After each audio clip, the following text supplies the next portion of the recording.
This was the excuse he needed, and he seized upon it to salve his conscience. For though he might plan and even carry out a murder, Grant was the sort of person who would have to do it according to his own particular moral code. As it happened, he was, not for the first time, badly misjudging McNeil. The engineer was a heavy smoker, and tobacco was quite essential to his mental well-being, even in normal circumstances. How much more essential it was now, Grant, who only smoked occasionally and without much enjoyment, could never have appreciated.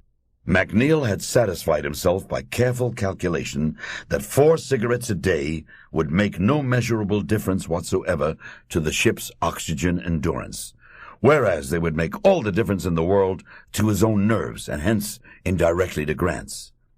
But it was no use explaining this to Grant. So he had smoked in private, and with a self-control he found agreeably, almost voluptuously surprising. It was sheer bad luck that Grant had detected one of the day's 4 cigarettes. For a man who had only at that moment talked himself into murder, Grant's actions were remarkably methodical. Without hesitation, he hurried back to the control room and opened the medicine chest with its neatly labeled compartments, designed for almost every emergency that could occur in space. Even the ultimate emergency had been considered, for there behind its retaining elastic bands was the tiny bottle he had been seeking, the image of which had been lying hidden far down in the unknown depths of his mind through all these days.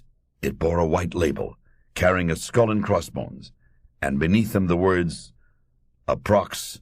1/2 gram will cause painless and almost instantaneous death." The poison was painless and instantaneous. That was good.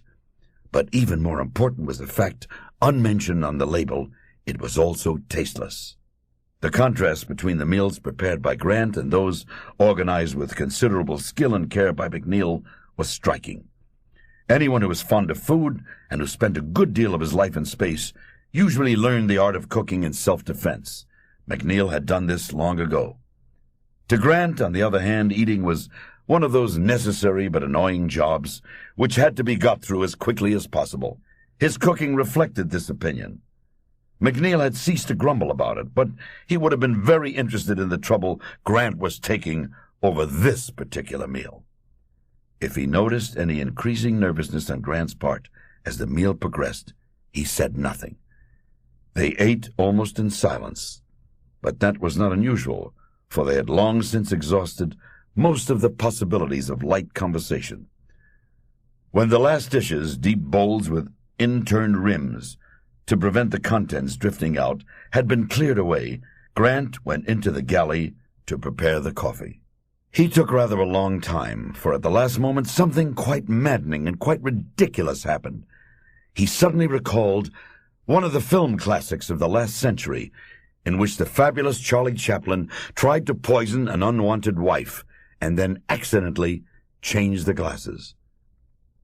No memory could have been more unwelcome, for it left him shaken with a gust of silent hysteria.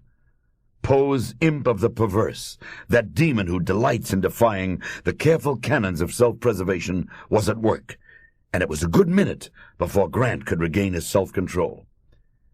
He was sure that, outwardly at least, he was quite calm as he carried in 2 plastic containers and their drinking tubes. There was no danger of confusing them, for the engineers had the letters MAC painted boldly across it. At the thought, Grant nearly relapsed into psychopathic giggles, but just managed to regain control with the somber reflection that his nerves must be in even worse condition than he had imagined. He watched, fascinated, though without appearing to do so, as McNeil toyed with his cup. The engineer seemed in no great hurry and was staring moodily into space. Then he put his lips to the drinking tube and sipped. A moment later he sputtered slightly, and an icy hand seemed to seize Grant's heart and hold it tight. Then McNeil turned to him and said evenly, "You've made it properly for once. It's quite hot." Slowly Grant's heart resumed its interrupted work. He did not trust himself to speak, but managed a noncommittal nod. McNeil parked the cup carefully in the air, a few inches away from his face.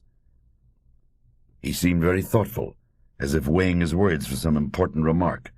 Grant cursed himself for having made the drink so hot. That was just the sort of detail that hanged murderers. If McNeil waited much longer, he would probably betray himself through nervousness. "I suppose," said McNeil in a quietly conversational sort of way, "it has occurred to you that there's still enough air to last one of us to Venus."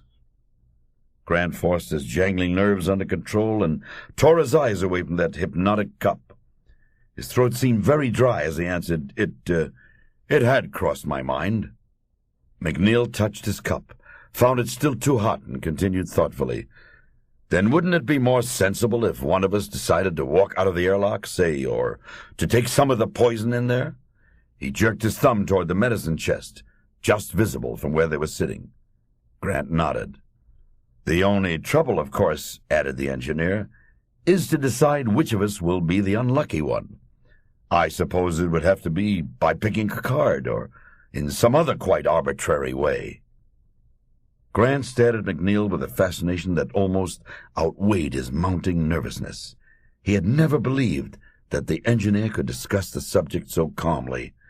Grant was sure he suspected nothing. Obviously, McNeil's thoughts had been running on parallel lines to his own, and it was scarcely even a coincidence that he had chosen this time, of all times, to raise the matter. McNeil was watching him intently, as if judging his reactions. "You're right," Grant heard himself say. "We must talk it over." "Yes," said McNeil quite impassively, "we must." Then he reached for his cup again, put the drinking tube to his lips, and sucked slowly. Grant could not wait until he had finished. To his surprise, the relief he had been expecting did not come. He even felt a stab of regret, though it was not quite remorse. It was a little late to think of it now, but he suddenly remembered that he would be alone in the Star Queen, haunted by his thoughts for more than 3 weeks before rescue came. He did not wish to see McNeil die, and he felt rather sick. Without another glance at his victim, he launched himself toward the exit. Immovably fixed, the fierce sun and the unwinking stars looked down upon the Star Queen, which seemed as motionless as they. There was no way of telling that the tiny dumbbell of a ship had now almost reached her maximum speed, and that millions of horsepower were chained within the smaller sphere, waiting for the moment of its release. There was no way of telling, indeed, that she carried any life at all. An airlock on the night side of the ship slowly opened, letting a blaze of light escape from the interior. The brilliant circle looked very strange, hanging there in the darkness.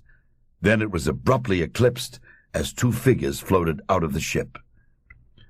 One was much bulkier than the other, and for a rather important reason. It was wearing a spacesuit.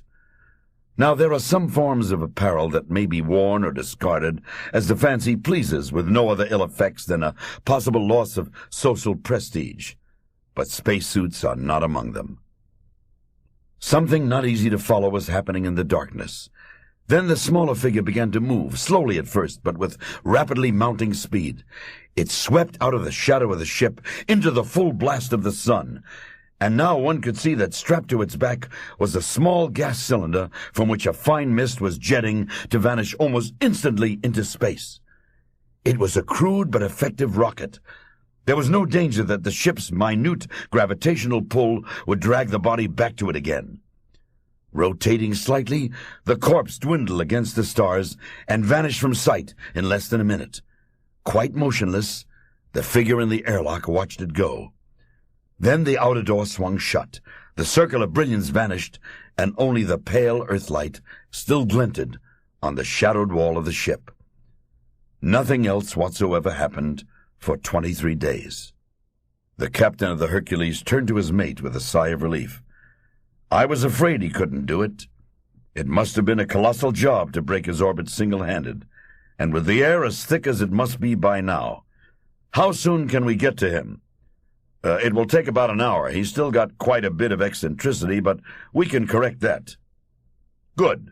Signal the Leviathan and Titan that we can make contact and ask them to take off, will you? But I wouldn't drop any tip to your news commentator friends until we're safely locked." The mate had the grace to blush. "I don't intend to," he said, in a slightly hurt voice, as he pecked delicately at the keys of his calculator. The answer that flashed instantly on the screen seemed to displease him.